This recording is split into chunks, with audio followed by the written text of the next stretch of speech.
खाने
कौन सजायो है और मन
पूतना भी लाइन में लग गई, सबको अटपटी लगी, सबके साथ में पहुंची। ये भी जब पलने के सामने पहुंची तो पूतना गई उसके पहले। तो भगवान उछल कूद कर रहे थे।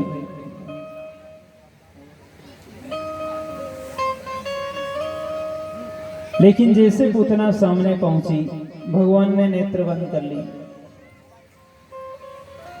अलग अलग संतों ने जवाब दिया कि भगवान ने क्यों नेत्र बंद किए। एक संत ने कहा कि भगवान ने इसलिए नेत्र बंद किए कि मैंने जब राम अवतार लिया तब भी राक्षसों को मारने का मुहूर्त ताड़का से हुआ, और अब कृष्ण अवतार लिया तो अब भी ये पूतना ही। फिर स्त्री पे हाथ उठाना पड़ेगा। कोई पुरुष आता तो थोड़ा मुहूर्त तो ढंग से करते, अब मुहूर्त में ही स्त्री को मारना पड़ेगा। तो इसको मारूं कि नहीं मारूं, ये सोचने के लिए आंख बंद कर ली। एक संत ने कहा इसलिए आंख बंद नहीं करी, भगवान ने तो इसलिए आंख बंद करी कि मैं ब्रज में इसलिए आया कि यहाँ के लोग बड़े प्रेमी होते हैं, लेकिन यहाँ ऐसी स्त्री भी है जो मुझे मारने के लिए जहर लेके आई है, इसका मुंह भी नहीं देखना चाहिए, इसलिए भगवान ने नेत्र बंद कर लिए। एक संत ने कहा इसलिए नेत्र बंद नहीं किए, भगवान ने तो इसलिए नेत्र बंद किए कि मेरी माँ यशोदा जो मुझे दूध पिलाएगी वो तो वैकुंठ जाएगी ही, पर ये मेरी नकली माँ बनेगी, ये जहर पिलाएगी। तो स्तनपान तो ये भी करा रही, तो जब दूध पिलाने वाली माँ वैकुंठ जाएगी तो इस नकली माँ को कहाँ भेजूं, ये सोचने के लिए भगवान ने नेत्र बंद कर दिया। एक संत ने कहा इसलिए नेत्र बंद नहीं किए, भगवान ने तो इसलिए नेत्र बंद किए कि सन्मुख हो जीव मोहि जब ही जन्म कोटि अग्नाशय तब ही। जब जीव मेरे सामने आता है तो करोड़ों जन्म के पाप मिट जाते हैं। तो भगवान ने इसलिए नेत्र बंद किए कि यदि पूतना की ओर मेरी नजर मिल गई तो ये इसके पाप मिट जाएंगे और ये मुझे पहचान लेगी मैं कौन हूं, और यदि ये पहचान गई तो ये मुझे स्तनपान नहीं कराएगी, और यदि इसने स्तनपान नहीं कराया तो मैं इसे मार नहीं सकूंगा, और मैंने यदि इसे नहीं मारा और यदि मथुरा में जाके ये फिर बच्चों को मारने लग गई तो, क्योंकि ये तो बाल घात नहीं है, इसका काम ही बच्चों को मारने का है, इसलिए इसका मरना जरूरी, इसलिए भगवान ने नेत्र बंद कर लिया। एक संत ने कहा इसलिए नेत्र बंद नहीं किए, भगवान ने तो इसलिए नेत्र बंद किए कि आंख बंद करके महाकाल का ध्यान कर रहे हैं कि बाबा जब समुद्र मंथन हुआ तो मैं तो अमृत पीने वालों की लाइन में था, जहर आपने पिया है, आपको जहर पीने की आदत है और पूतना जहर लेके आई है, इसलिए आंख बंद करके महादेव का ध्यान कर रहे हैं कि बाबा आप ही ये जहर पी जाइए, इसलिए ध्यान कर रहे हैं। पूतना पहुंची सामने, यशोदा मैया मेरे घर लाला नहीं है, थोड़ी देर तुम्हारे लाला को गोदी में उठा लो। बोले उठा लो। बहुत साफ हृदय था यशोदा मैया का, ऐसा छल कपट नहीं था कि कौन स्त्री होगी ये, कहां से आई होगी, कि कोई नजर नहीं लगा दे, कि जादू टोना नहीं कर जाए, ये बीमारी नहीं थी। ये बीमारी आज के युग में ज्यादा है। आज जिसको अपन कहते हैं कि पढ़ा लिखा युग है, अंधविश्वास नहीं मानते हैं, इसमें इतना ही अंधविश्वास ज्यादा है। ये नजर अजर का डर आज के युग में ज्यादा है। आज छोटे छोटे बच्चों को चाहिए जिसको नहीं दे, लेकिन नजर लग जाएगी। कई गांव में तो कृष्ण बनाने के लिए हानि करने की नहीं बोले, नजर लग जाए। भगवान बचाए तो कौन बिगाड़ सकता है। जन कौन के धागे बांधते रहे आजकल बच्चे को, छोटे छोटे बच्चों को बेचारों को फांसी लगा दे। जन कौन के देवता के यहाँ के धागे जबरदस्ती फेंकते रहे उनको हर देवता के सामने, क्यों सजा दो। थोड़ा विश्वास अपने इष्ट पे करो, चाहे जहां मत धक्के खाओ। आज का युग ऐसा है कि कहीं चाहे जिसको मत मानो। हिंदू समाज की ये कमी है कि हम किसी को भी मान लेते हैं, किसी के सामने भी नाक रगड़ देते हैं। कोई मजार पड़ी है रोड पे, कोई मजार दिखेगी पुल के यहाँ तो गाड़ी खड़ी करके हिंदू जाएगा और 2 अगरबत्ती लगाएगा और नाक रगड़ेगा। 33 करोड़ देवता वाला हिंदू है, वहां मुर्दे के सामने जाके क्यों झुकता है। इससे बड़ी नासमझी क्या हो सकती। इतने देवी देवता है हमारे, वहां मजार पे जाके पैसे चढ़ाते हैं और वही पैसे इकट्ठे होके फिर आपके हिंदू भाइयों के ऊपर पत्थर बन के बरसते हैं। बरस रहे हैं कि नहीं बरस रहे हैं। आपके क्षेत्र में तो है नहीं बीमारी, इसलिए आपको मालूम नहीं, पर हमारे क्षेत्र में देखो तो हम क्या कर रहे हैं, किसको दान देना है किसको नहीं देना। इतने मंदिर है, इतने देवी देवता है हमारे, और जब वो कोई हमारे देवी देवता को नहीं मानते, मंदिर के सामने से मुंह फेर के निकले, तो सबको मानने का ठेका अपन नहीं ले रखा है क्या? ईश्वर अल्लाह तेरे नाम गाने का ठेका अपना ही है कि उनका भी है? कभी उनसे भी तो गवाओ, हिम्मत हो तो। फिर अपन कहां तक गाते रहेंगे? थोड़ी मजबूती अपने धर्म के प्रति होना चाहिए। हिंदू समाज की ये कमी है कि यहाँ कोई कुछ भी कह देता है और हम मान लेते हैं। अंधविश्वास में मत पड़ो, जागृत रहो थोड़े। जाने कहां के व्रत चलते हैं, अब जाने कहां के टोटके चल जाते हैं, जाने कहां के व्रत चल जाते हैं। पहले वो चलता था नहीं सिस्टम है वो पर्चे वाला, बोले फलाने गांव में पुजारी पूजा कर रहा था तो वहाँ एक नाग देवता प्रकट हुए, उन्होंने कहा डरो मत, नहीं इतने पर्चे छपा के बांटो ने। फलाने आदमी ने इतने पर्चे बांट दिए तो उसके बच्चे की नौकरी लग गई ने। एक ने पर्चा फाड़ दिया तो बोले उसका बेटा मर गया, एक ने बांटे तो लॉटरी लग गई ने। पहले ऐसे खूब चलते थे। अब वो पर्चे वाला जमाना गया तब व्हाट्सएप पे मैसेज आते हैं, बोले ये मैसेज 11 आदमी को सेंड करो तो शाम तक अच्छी खबर मिलेगी। क्या पागलपन है? खाली मैसेज सेंड करने से अच्छी खबर मिल जाएगी? इतनी तो अक्ल होनी चाहिए ना अपन में। और बोले डिलीट मत करना नहीं तो शाम तक बुरी खबर मिलेगी, डरा देते साथ। मतलब समझ में नहीं आता कि हम कहां के युग में जी रहे हैं। जितने पढ़े लिखे होते जा रहे हैं, इतनी बेवकूफी क्यों बढ़ा रहे हैं? थोड़ा सोचो कि केवल मैसेज भेजने से अच्छी खबर मिल जाएगी और बुरी खबर मिल जाएगी डिलीट करने से। इतने भयभीत क्यों हैं? इतना डर का ही का? जबरदस्ती डरा देते, ये व्रत करो, ये नहीं करोगे तो ऐसा हो जाएगा, वो करो, वो नहीं करोगे तो ऐसा हो जाएगा। जबरदस्ती पहाड़ धरते जाने कहां का। पहले एक बार हमारे क्षेत्र में एक बात चली थी, गिलखी जो होती है ना, गिलखी करेला, इनके पत्ते के ऊपर वो एक सफेद कीड़े का ऐसा चिन्ह हो जाता था। तो कोई ने कह दी कि बोले नाग नागिन का जोड़ा है।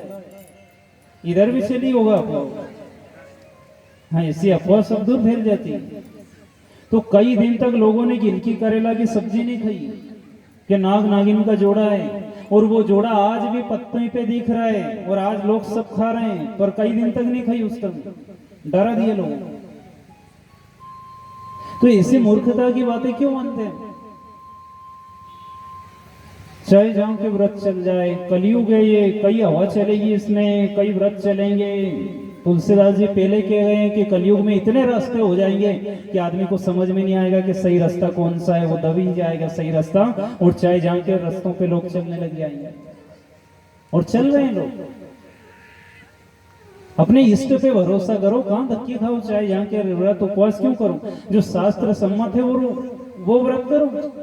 चाहे जहां के व्रत करने लग गए, चाहे जहां के आज साईं बाबा का व्रत है ना, आज वो फलाने बाबा का व्रत है ना, आज उन्हीं माता जी का व्रत है, क्यों भूखे मरो, रोटी खाओ बढ़िया। एक दिन चलो 11 से, तो 11 जो है वो शास्त्र सम्मत व्रत है, 11 करो। पर जिनका कोई आता पता नहीं कब से शुरू है, किन्ने शुरू किए, जबरदस्ती शुरू हो गए बीच में। और शुरू भी ऐसे होते हैं कि बाहर धर देते नहीं, डरा देते।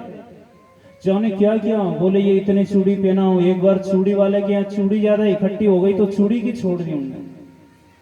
बोले एक बेटे वाली 10 चूड़ी पहना है, प्लेन पहना नहीं, वो भी कांच की खाली, जो नी बिके वो। और 2 लड़के वाली 20 चूड़ी पहना है, नी पहनाएगा तो लड़के पे बाहर रहेगा। जो लेवा गई बेचारी उन दुकान पे तो चूड़ी खत्म कर दी 2 दिन। कोई नहीं पूछेगा इससे होगा क्या, पर बस खाली कह दो। क्यों मानते हैं? एक दिन हमारे घर कोई ने फोन लगा दिया कि बोले धर्मराज जी का व्रत चला है और सब यहाँ कर रही है, बोले तू भी करना। तो अब मैं घर पे था, मैंने पूछी कि काई का फोन आया, तो बोले वो कह रहे हैं कि हमारे यहाँ धर्मराज जी का व्रत चला है, वो करो। बोले उससे क्या होगा?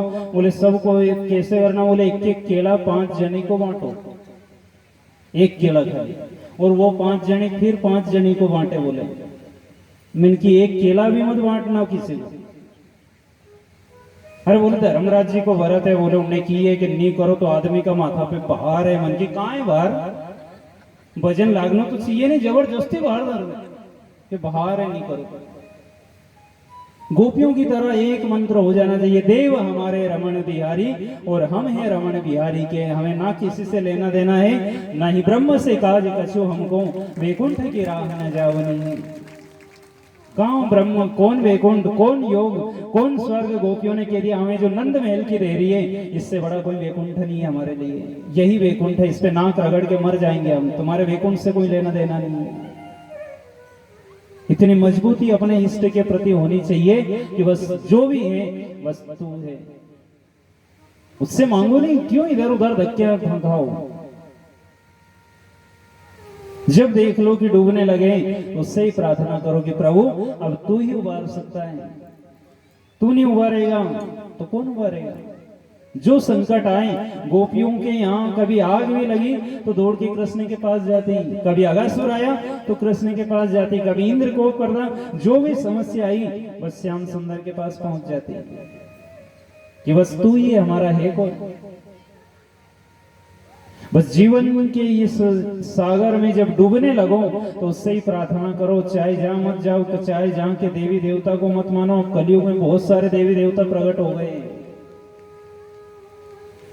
मत नाक रगड़ो चाहे जाओ। ये देवी देवताओं ने तो वो नर्मदा जी में डुबाए थे उस साल धारा जी में, हादसा हुआ था नहीं धारा जी में, कितने लोग मरे थे। देवास जिले में धारा जी में घटना घटी थी। वो आपके इधर के लोग तो नहीं जाते होंगे, अपने तो पास में पड़े, पर हमारे उधर के लोग बहुत जाते हैं वहां, हजारों की भीड़। पानी बढ़ रहा है, ऐलान हो रहा है कि पानी बढ़ रहा है, किनारे पहुंच जाओ, पर भी घूमने वाले नहीं जाने दे। यात्रा हो रही, माता जी आ रहे हैं, कोई को भेरू महाराज आ रहे हैं, ढोल बज रहे हैं, घूम रहा, ना ही त्रिशूल ना ही तलवार लहरा रहे हैं। कोई ने कहा कि माता जी से कहा भी सही घूमते घूमते कि पानी बढ़ रहा है, अरे मैं कि क्यों घबराए, माज रोकी धुआं के। और जो बड़ा पानी साफ तो सब उलटता गया, ढोल धमाका, माता जी ने पिताजी ने सब जाने कहाँ गया पता नहीं चला एक के। तो ये कोई सार वाली बात नहीं है, एक को पकड़ो, अपने इष्ट को पकड़ो, कहीं धक्के मत खाओ। उससे कह दो कि बस तू पकड़ हमें, पकड़ लो हाथ बनवारी, सबको बोलना है। कौन कौन पकड़ाना चाहता है भगवान को हाथ? कोई को डर लगा होगा कि कहीं सांचे ऊंचो कर दो, पकड़ी नहीं गए, नहीं तो अभी बच्चे बच्चे की शादी करनी है और अपना ऊंचा कर दिया, पकड़ लिया तो अभी नहीं करता। यदि हम चाहते हैं कि वो हाथ पकड़े तो उससे प्रार्थना करो, और मां भगवती के सामने बैठे हैं तो जरूर सुनेगा कभी ना कभी। उससे कहो हम डूब रहे हैं, इसलिए पकड़ लो हाथ बनवारी, नहीं तो डूब जाएंगे। पकड़ लो हाथ बनवारी, नहीं तो डूब जाएंगे। हमारा कुछ न बिगड़ेगा, हमारा कुछ न बिगड़ेगा, तुम्हारी लाज जाएगी। हमारा कुछ न बिगड़ेगा, तुम्हारी लाज जाएगी। पकड़ लो हाथ बनवारी, नहीं तो डूब जाएंगे। पकड़ लो हाथ बनवारी, नहीं तो डूब जाएंगे।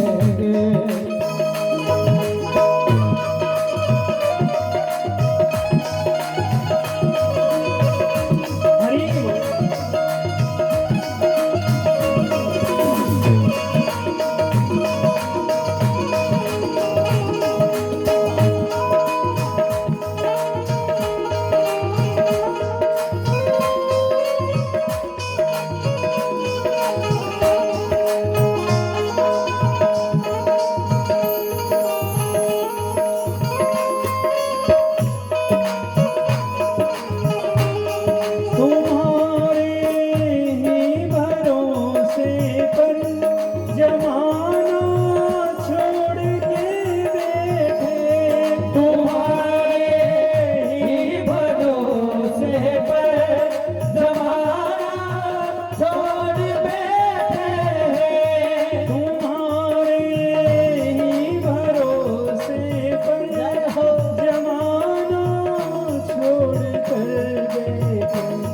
जमाने की तरफ देखो, जमाने की तरफ देखो, इसे कैसे निभाएंगे।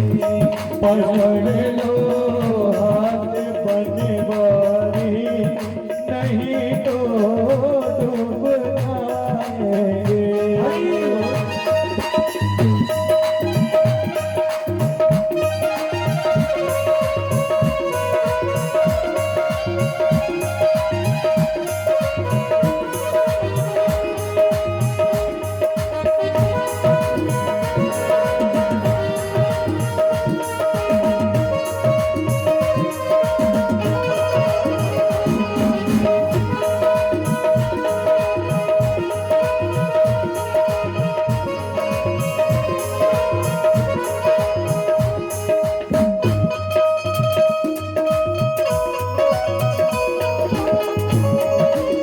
लो हाथ बनवारी,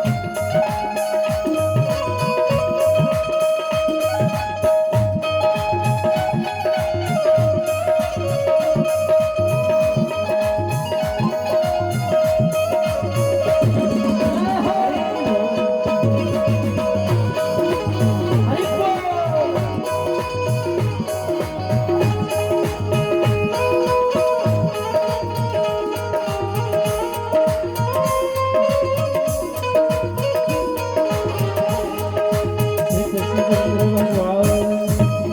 जाएंगे। प्रार्थना करो, पकड़ लो हाथ बनवारी, नहीं तो डूब जाएंगे। एक ही साधे सब सदे, और सब साधे सब जाए। रही मन सींचे मूल को, तो फूले फले अगाए। एक को इष्ट को पकड़ लो, चाहे जाओ मत दांत रगड़ो। तो यशोदा मैया ने कह दिया ठीक है उठा लो। इसने उठाया, मैं पलने की आड़ में चली जाऊं लाला को लेके? बोले हाँ चली जाओ।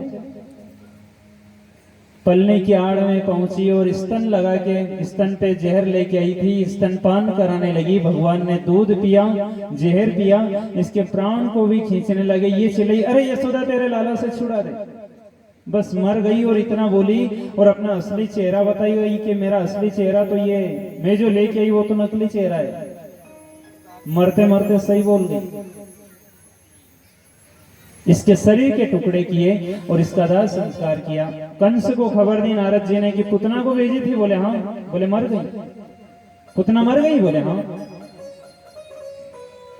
तो तृणाव्रत को बुलाया, तू देख क्या फिर चक्कर क्या है, पुतना जैसे मायावी को कैसे मार दिया?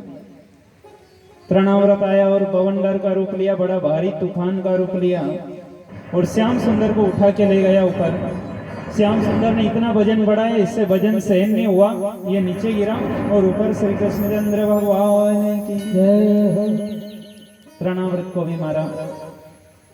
आज बाबा महादेव ने सोचा मेरे इष्ट देवता जब भी साकार रूप में आते हैं मैं दर्शन के लिए जाता हूँ तो चलना चाहिए। आए बाबा, डिमरू बजा, dim dim dim dim dim dim. Yashoda मैया बाहर आई, आज्ञा करो महाराज क्या सेवा करो? बाबा ने कहा देखो मैया, आपने अब तक काऊ को अन्नदान दियो, काऊ को गोदान दियो, काऊ को वस्त्र दान दियो, पर हम उसमें के साधु नहीं है मैया। हाँ महाराज ये तो मुझे भी लग रहा है, आप तो अलग ही ढंग के साधु। तो मैया मेरी भिक्षा भी अलग है। आदेश करो महाराज, क्या भिक्षा है आपकी? मैया देना पड़ेगा। बोले हाँ दूंगी, आप आदेश तो करो। मैया फिर ना तो नहीं करूंगी? बोले कैसे ना कर सकती हूँ, मेरे घर लाला का जन्म हुआ और ना कर दूं? तो मैया मुझको तो लाला के दर्शन कराए। नहीं महाराज, लाला के दर्शन तो नहीं कराऊं। आपको धन दौलत जितना चाहिए ले जाओ, पर दर्शन का नाम मत लो। क्यों मैया? महाराज आपका रूप देख के मुझे डर लग रहा है, तो मेरा बच्चा नहीं डरेगा कि छोटा सा नेक सो लाला हो, वो नहीं डरेगा? मैं दर्शन नहीं कराऊंगी महाराज, हीरे मोती जितने चाहिए ले जाओ। मैया से कहा मैया एक कंकड़ पत्थर तो बहुत है मेरे पास में, इनको क्या करूंगा? मैं तो बस लाला के दर्शन करूंगा। नहीं महाराज दर्शन तो नहीं करूंगा। जबरदस्ती बाबा आगे बढ़ने लगे तो मैया ने धक्का मार दिया, महाराज पीछे हटोगा। और जैसे धक्का मारा श्याम सुंदर को रोना आ गया कि मेरे इष्ट देवता आए और मैया ने धक्का मार दिया। सहन नहीं हुआ भगवान से। शिवद्रोही ममदास कहावा, सो नर सपने हो मोही न भावा। भगवान ने कहा जो शंकर से विरोध करता है और मेरी भक्ति करता है वो नर मुझे कभी सपने में भी अच्छा नहीं लगता है। दोनों एक दूसरे के पूरक है। भगवान महादेव को राम कथा का शौक है, ये इधर आनंद लेते हैं, और भगवान को महादेव का, दोनों एक दूसरे के इष्ट हैं। रोने लगी श्याम सुंदर तो मैया घबरा गई, उठाया लाला को, बाहर ले जाए भीतर लाए, बाहर ले जाए भीतर लाए, लेकिन लाला ने रोना बंद नहीं किया। भगवान महादेव ने सोचा कि श्याम सुंदर रो रहे हैं, चलो थोड़ी देर कहीं बैठेंगे, थोड़ी देर बाद आएंगे। गए नहीं कि जाऊंगा तो नहीं, दर्शन किए बिना तो नहीं जाऊं, भले 8 दिन बैठा रहूं गोकुल में, पर दर्शन करके जाऊंगा। धक्का खा लिया वाले, और धक्का ही इसलिए खाया कि दुनिया वालों ये भक्ति का मार्ग ऐसा मार्ग है, यहाँ मेरे जैसे को भी धक्का खाना पड़ा है, इसलिए तुमको अगर धक्का खाना पड़े तो घबराना मत और पड़े रहना पीछे, कभी न कभी सुनेगा ही सही। जब मेरे जैसे को यहाँ धक्के मिले तो तुमको भी धक्के खाने की हिम्मत हो तो इधर आओ, नहीं तो मत आओ। भक्ति का मार्ग बिल्कुल नट्टे लोगों का मार्ग है, बिना माजने का। मान सम्मान की जो भूख हो तो इधर आओ ही मत। बिना माजना वाले का काम है कि लोग क्या कहेंगे, क्या समझेंगे। लोग जो कहे कहने दो, लोगों की छोड़ो, पर पीछे पड़ जाओ। आज इतना रोने लगे लाला तो घबरा गई, आसपास की सखियां इकट्ठी हो गई। मैया क्या हुआ लाला को, क्यों रो रहे हैं?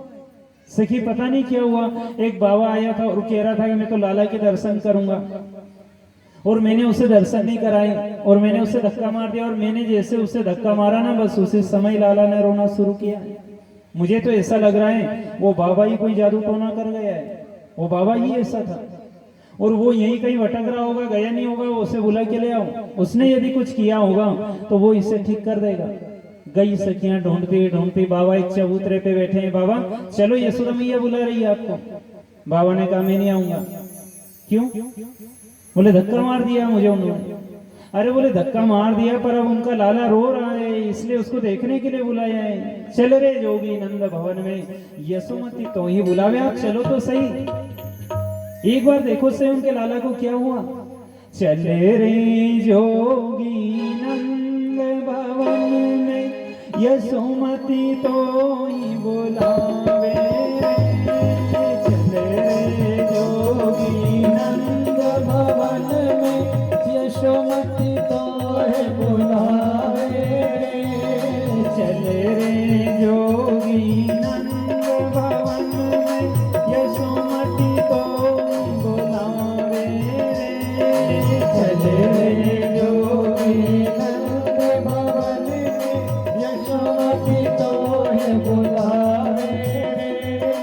रूप बनाया कुरूप रे जोगी, रूप बनाया कुरूप रे जोगी, धन का दी तो नहीं तू लोभी, धन का दी तो नहीं तू रे लोभी, गली गली क्यों जावे रे, गली गली क्यों जावे रे, तू गली गली क्यों जावे रे, गली गली क्यों जावे रे, तू चले रे जोगी नंद भवन में यशोमती तो ही बुलावे रे, चले रे जोगी नंद भवन में यशोमती तो ही बुलावे रे।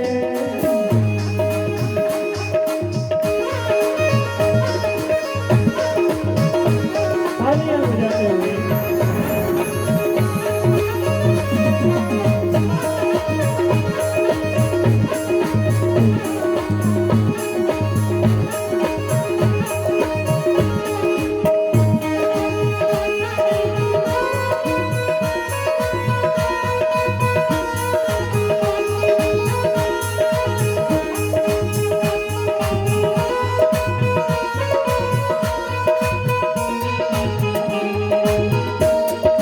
घर घर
महाकाल महाराज की जय, ओंकार महाराज की जय।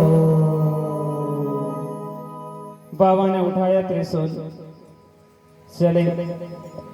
जैसे नंद महल पे आए, दौड़ के यशोदा मैया ने प्रणाम कर लिया। बाबा आप तो बिल्कुल शंकर भगवान जैसा दिखो है। बाबा ने कहा कि देखो क्या हूं सही में तो, पर पहले धक्का मार दिया और अब बच्चे का इलाज कराना तो अब शंकर भगवान देखने लग गए, क्योंकि अब गरज पड़ी। अब इलाज कराना लड़के का तो अब शंकर भगवान देख रहे हैं। जमाना ऐसा ही है, बिना गरज से तो छाछ भी नहीं मिलेगा। छाछ में से भी मना कर दे, छाछ नहीं है। और अगर गरज पड़ेगा नहीं तो 8 दिन पहले दूध चालू कर देगा कि ले जाए, करना नहीं चाहे तो भगवान ने दियो है अपने, बिना मांगे मिलेगा। बिना गरज से तो छाछ नहीं मिले और गरज पे मिले दूध, दूध शुरू कर। बाबा ने कहा देखो मैया मैं आ तो सकता हूं, पर एक शर्त है मेरी। क्या शर्त है महाराज? बोले लाला को मेरी गोदी में देना पड़े तो चलो। बाबा ने सोची कि अब मैया जो कहेंगे वो हाँ कर लेगी। अब आया है ऊंट पहाड़ के नीचे, मेरी गोदी में देना पड़े। ठीक है महाराज आपकी गोदी में ले लेना, पर आप आओ तो सही। भीतर आए बाबा, और जैसे बाबा भीतर आए श्याम सुंदर ने रोना बंद कर दिया। रोना ही इस बात का था कि मेरे इष्ट देवता को आने नहीं दिया। और जब आ गए इष्ट देवता भीतर तो इनकी ने उनकी नजर मिली तो शीश नवाया शिव शंकर ने। दोनों को दर्शन हुए और आनंद आ गया भगवान को कि बस आपके दर्शन के लिए तो रो रहा था। खुश हो गए, मैया भी खुश हो गई। महाराज आप तो गजब के जानते हो, आपने कुछ भी नहीं किया, खाली भीतर आए और लाला ने रोना बंद कर दिया। आप तो बहुत जानते हो। हाँ मैया लाओ, मैया पंच पल्लव लेके आओ, यमुना का जल भर के लाओ और लाला को मेरी गोदी में दे दो। बाबा ने तिकड़म लगाई कि ये सब इकट्ठा करेगा सामान, जब तक अपन लाला को गोदी में खिलाओ। मैया को भेज दे सामान लेने। बहुत देर तक लाला को गोदी में खिलाया और फिर कहा मैया अब चलूं? ठीक है महाराज पधारो, पर बाबा आपके आश्रम का पता होता तो दे दो। बोले नहीं आप तो केवल इतना कह देना कि चुप, नहीं तो डमरू वाले बाबा को बुला लूं तो ये हंसने लग जाएगा। ठीक है महाराज।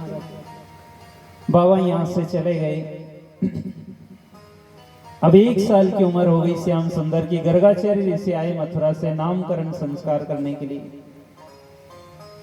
यशोदा मैया ने कहा महाराज आप 1 साल का हो गया लाला जब आए? बोले मैया आज भी मैं छुप के आया हूं कंस से, उसने प्रतिबंध लगा रखा है। जल्दी से इनको गौशाला में ले चलो, मैं इनका नामकरण कर देता हूं और फिर मुझे जाना पड़ेगा। गौशाला में इनको लेके पहुंचे। गौशाला में ही क्यों ले गए? नाम तो कहां भी रख सकते थे, लेकिन गौशाला में इसलिए लेके गए कि जहां गाय बंधती है वो जगह तीर्थ है। जहां गाय बंधी है घर में वो जगह तीर्थ है। दूसरा तीर्थ कहां ढूंढो?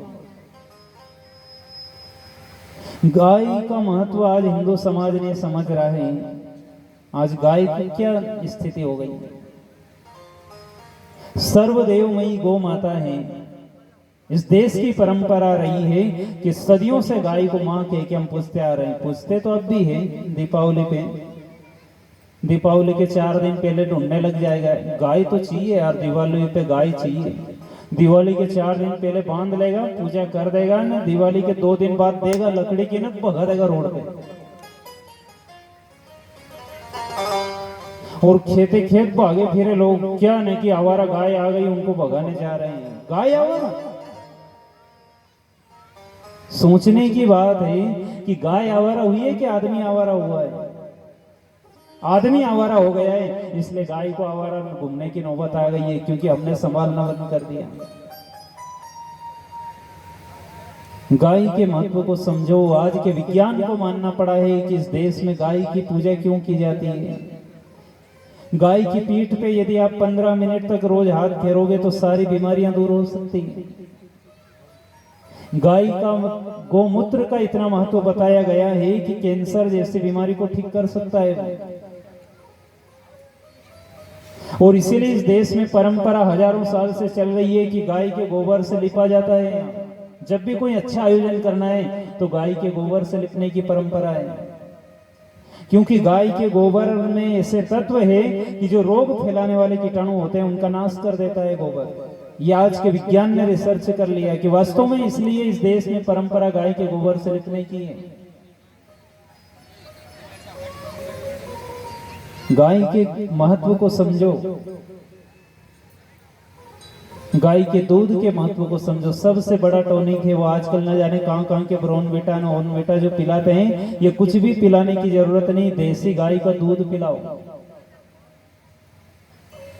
उसके दूध का प्रभाव है। गाय के बछड़े को कभी देखा? आप सब किसान लोग हैं। गाय का बछड़ा जन्म लेगा और घंटे 2 घंटे में दौड़ने की कोशिश शुरू कर देगा। पड़ा नहीं रहेगा, 1-2 घंटे ही होंगे और दौड़ने की कोशिश शुरू कर देगा, दौड़ने लग जाएगा।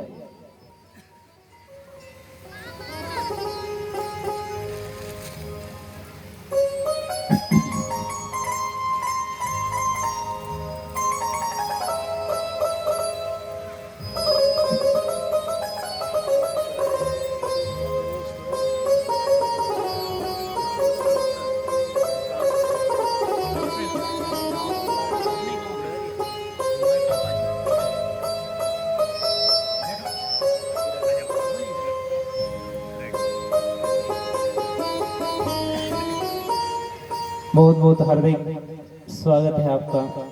पंडित श्री दिनेश जी दुबे गुड़ारिया से पधारे। व्यासपीठ आपका अभिनंदन करती है। गाय के महत्व को समझिए कि गाय साधारण जीव नहीं है।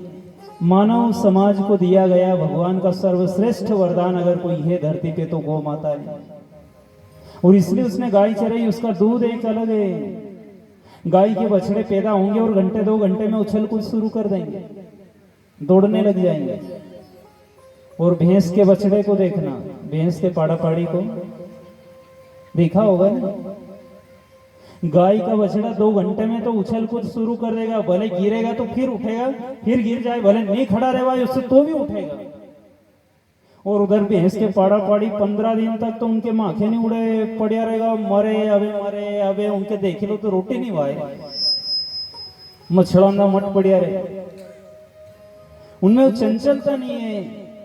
और इसीलिए भैंस का दूध पी पी के आज की औलाद ऐसी हो गई है। को पड़िया रहे 8 बजे तक घर का के कहीं करा गुरुजी, नानो तो उठे जी 8 बजे तक। वो दूध को असर है, गाय का दूध नहीं पिया नहीं तो उठा था, पर वो दूध का असर है। कई लोग बेचारे दुखी है, कई जगह जाते हैं। अब हमको रोज काम पड़े, कोई बेचारे 80-80 साल के बाद साहब के कहीं तरह बाद साहब जल्दी उठना पड़े। क्यों उठना पड़े? अरे बोले नाना हम तो सब 8 बजे उठे, तो फिर दूध निकालने के लिए तो बोले हमको उठना पड़े। क्यों उठो? कहां तक निकालो? भागवत जी में आए तो एक तरकीब ले जाओ, कहां तक निकालेंगे अपन दूध? ये 8 बजे अगर उठे और अपने को दूध निकालने के लिए जल्दी उठना पड़े तो एक दिन जल्दी उठो 5 बजे और पाड़ा पाड़ी छोड़ दो, रजाई ओढ़ के सो जाओ। उठेगा 8 बजे जहां तक दूध साफ। एक दिन कभी नहीं समझ में आएगा, क्या मालूम क्या हुआ, छूट गया होगा। दूसरे दिन फिर उठो फिर छोड़ दो। 2-4 दिन छोड़ो, खाली आफत आएगा तो फिर 2 दिन बाद तो परबारा पहला उठीने बैठेगा कि बा नहीं उठा है, नहीं तो ये पाड़ी छोड़ देगा। परबारा ध्यान रखें, कहां तक करेंगे? करने लायक हो गए तो फिर वजन धरो माथे पे कि करो, हमारे से नहीं बनेगा। कहां तक धक्के खाते रहेंगे? 90-90 साल के हो जाए कई, उसके बाद भी डंडा लेके भैंस के पीछे चलते फिरे। कहीं करा बाप जी इनको खैरिया तो इनको बजाणु पड़े, इनको खैरिया तो इनको बजाणु पड़े। और सोचने की बात है कि औलाद का माँ बाप खा रहे हैं कि माँ बाप का औलाद खा रही है? औलाद का खा रहे हैं क्या माँ बाप? माँ बाप का खा रही है नहीं औलाद? औलाद कोई एहसान कर रही है क्या? पर आजकल उल्टा हो। गाय को समझो, गाय के महत्व को समझो। हर घर में ज्यादा नहीं बने अपने से पालने की तो कम से कम एक गाय का पालन करे। और इतना हिंदू समाज है साहब कि एक हिंदू अगर एक गाय भी घर में बांध ले तो एक गाय आपको बाहर ढूंढने से नहीं मिलेगी, इतनी गाय कम रह गई है। 100 करोड़ की जनसंख्या हिंदू समाज की है, एक एक गाय अगर पकड़ ले तो आज देश में 100 करोड़ गाय नहीं है, पर सबने लट मार के छोड़ दी। और गाय माता है, हम दीपावली पे जिसकी पूजा करते हैं, जिसका गोमूत्र भी काम का है, जिसका गोबर काम का है, जिसका दूध काम का है, जिसका रोम रोम काम का है और उपयोगी है, उसकी हमने कदर नहीं करी। गाय के महत्व को समझो। और अगर हम हिंदू समाज में पैदा हुए तो एक गाय का पालन करने का नियम लो। हमारी संस्कृति वो संस्कृति रही है इस देश की कि जहां पहली रोटी गाय को दी जाती और आखिरी रोटी कुत्ते को दी जाती है। यह नियम है कि पहली रोटी गाय की और आखिरी कुत्ते की। अब ना तो पहली रोटी गाय को देते हैं और ना आखिरी रोटी कुत्ते को देते हैं। गाय के हिस्से की भी ये खा जाए ना कुत्ते की हिस्से की भी खा जाए, जब तो भों भों करे दिन भर। दो ही के हिस्से की खा गए, उनके हिस्से की उनको दो ना। एक स्त्री गई एक संत के पास में और कहा कि गुरुजी इससे कोई युक्ति बताओ, घर में झगड़ा बहुत होता है। तो संत ने कहा कि बेटे तुम एक काम करो, रोज नियम बना लो, पहली रोटी गाय को दिया करो और आखिरी रोटी कुत्ते को दिया करो। तो इस स्त्री ने कहा कि यह नियम तो मैं 20 साल से कर रही हूँ। बोले 20 साल से कैसे कर रही हो? बोले 20 साल से मेरी शादी हुई, जब से पहली रोटी मैं खाती हूँ और आखिरी रोटी मेरे पति को खिलाती हूँ। मतलब वो गाय और वो कुत्ता। बोले ये तो मैं 20 साल से कर रही हूं। तो इस देश की परंपरा रही है कि पहली रोटी गाय को दी जाती है। इसलिए अपने संस्कार को समझो, अपनी मर्यादा को समझो कि हम कौन धर्म में पैदा हुए। कोई साधारण धर्म नहीं है हिंदू धर्म। इसलिए सर्वदेवमयी गौ माता, गाओ विश्वस्य मातरः, विश्व की माँ है गाय और हमें उसको मानना है। ज्यादा नहीं बने अपने से तो केवल एक गाय का पालन करो। आज लोभ में आके हम भैंस का पालन कर रहे हैं या जर्सी गाय का पालन कर रहे हैं, ठीक है करो, लेकिन उनके बीच में कम से कम एक गाय का जरूर पालन करो। भले वो दूध नहीं दे पर खाली घर में बनी रहेगा और सुबह से उठ के उसके दर्शन कर लोगे तो दिन शुभ हो जाएगा साहब। इतना भाव है उसका। खाली मुंडा देख लो वहां से धन्य हो जाओ कि सुबह से उठ के मुंह देख लें तो बहुत है। दूध नहीं दे भले दूध के लिए गाय मत पालो, केवल उस गोबर कर देगी आपके घर में तो घर तीर्थ बना देगी। साधारण नहीं है गाय। तो श्याम सुंदर को गौशाला में लेके पहुंचे, नामकरण करने लगे गर्गाचार्य से।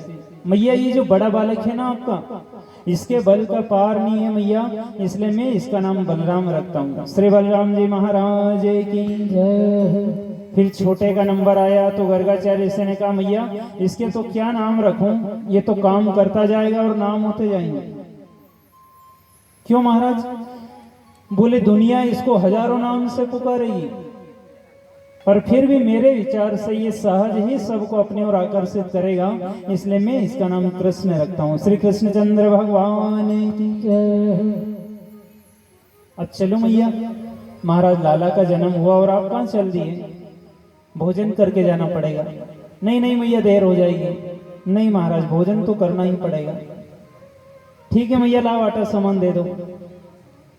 मैया ने आटा सामान दिया, बाबा ने भोजन बनाया, भोजन तैयार हुआ, थाली में रखा, आसपास जल घुमाया और मंत्र शुरू हुए।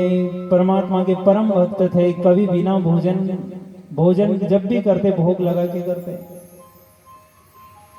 जब भी भोजन करने के लिए बैठो घर में तो भगवान का ध्यान जरूर करो कि परमात्मा ये तेरा दिया हुआ प्रसाद हम ग्रहण कर रहे हैं। ऐसा नहीं कि थाली आई नहीं कि पीढ़े नहीं लपके उस पर हमला करे, कई लोग हमला करे थाली पे। टूट के पड़े, ऐसे टूट के क्यों पड़ो? भोग लगाओ कि तेरा दिया हुआ प्रसाद है ये, फिर प्रसाद ही हो जाएगा। भावना होनी चाहिए। अन्न भी प्रसाद हो सकता है, बनाने वाले की बुद्धि शुद्ध होनी चाहिए बस।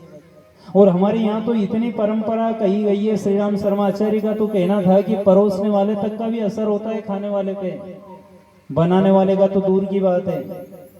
इसलिए बनाओ, माता बहनों को विशेष ध्यान रखना चाहिए कि भोजन बनाते समय भगवान का नाम जप करना चाहिए जितना ज्यादा हो सके।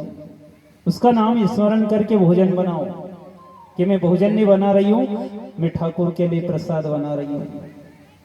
तो फिर वो प्रसाद ही हो जाएगा, खाने वाले की बुद्धि भी शुद्ध होगी और अन्न की कमी भी नहीं आएगा। इसलिए मन को मोड़ो। अब आजकल ऐसा नहीं होता, अब आजकल तो टीवी जैसी धरे कि किचन में से दिखनी चाहिए, बिल्कुल सामने भोजन बना, इतनी देर भी टीवी से दूर नहीं हो, सामने होनी चाहिए। गर्गाचार्य से तो परम भक्त थे, ध्यान करने लगे और जब मंत्र शुरू हुए तो परमात्मा आए खाने के लिए और परमात्मा ने खाना शुरू कर दिया। मंत्र पूरे हुए जहां तक तो आधा भोजन साफ कर दिया इनका। यशोदा, ये कैसी चटोरी औलाद है वो तेरी? क्यों गुरुदेव, क्या हुआ? देखिए आके मेरा सारा भोजन झूठा कर दिया। अरे महाराज, मैं इस लड़के से तो परेशान हो गई हूँ। उठाया लाला को और पलने में सुला दिया। क्यों रे, बाबा का भोजन झूठा कर दिया? गुरुदेव आप ये रहने दो, दूसरा बना लो। अब मैं भोजन नहीं बनाऊंगा। नहीं नहीं गुरुदेव, एक बार और बना लो। फिर आटा सामान दिया, फिर गर्गाचार्य से ने भोजन बनाया, फिर जल घुमाया, फिर मंत्र शुरू हुए। मंत्र शुरू हुए तो बाबा ने सोचा, मंत्र पढ़ ही रहे थे और फिर श्याम सुंदर ने खाना शुरू किया। अरे यशोदा, तेरा लड़का फिर आ गया। अब मैं दिन भर यही काम करूंगा क्या? मैं बनाता रहूंगा, ये खाता रहेगा। अब मैं जा रहा हूं यहाँ से। नहीं नहीं गुरुदेव, आप नाराज मत हो, बस एक बार और बना लो। अब ये नहीं आ सकता। अब मैं इसको पलने में सुला के पलने के पास में बैठूंगा जब तक आप नहीं खा लेते। फिर आटा सामान दिया, फिर गर्गाचार्य से ने भोजन बनाया। अब तेरे लड़के को ले जा। हाँ ले जा रही हूँ। अब तो दोनों भाई को पलने में सुला के पलने के पास ही बैठूंगी मैं जब तक आप भोजन करके नहीं उठोगे। भोजन तैयार हुआ। यशोदा मैया ने कहा, गुरुदेव आप भी आपके दरवाजे लगा लेना। गुरुदेव को भी मालूम थी कि 3 बार झूठा कर दिया है, मजबूती से दरवाजे लगाया और ऊपर से टेका लगा दिया कि ये औलाद उपद्रवी है, कोई भरोसा नहीं इसका कहां से आ जाए। मजबूती से दरवाजा बंद किया कि अब नहीं आएगा। अब आराम से बैठे। गुरुदेव आराम से भोजन करना। दोनों भाई को मैंने पल्ले में सुला दिए। गुरुदेव ने फिर मंत्र शुरू किए, जल घुमाया और मंत्र पढ़ने लगे और मंत्र शुरू हुए तो फिर आई खीर का सबड़ का लिया। जब आंख खोली आधी खीर साफ कर दी जहां तक। और भगवान कम नहीं, वो खीर खा ले और जो झूठी खीर हाथ में रह जाए वो गर्गाचार्य इसी की तरफ लंबी करे, बाबा खाओ। अब फिर बाबा को चिढ़ छूटेगी नहीं, साल भर का लड़का झूठी खीर बताए।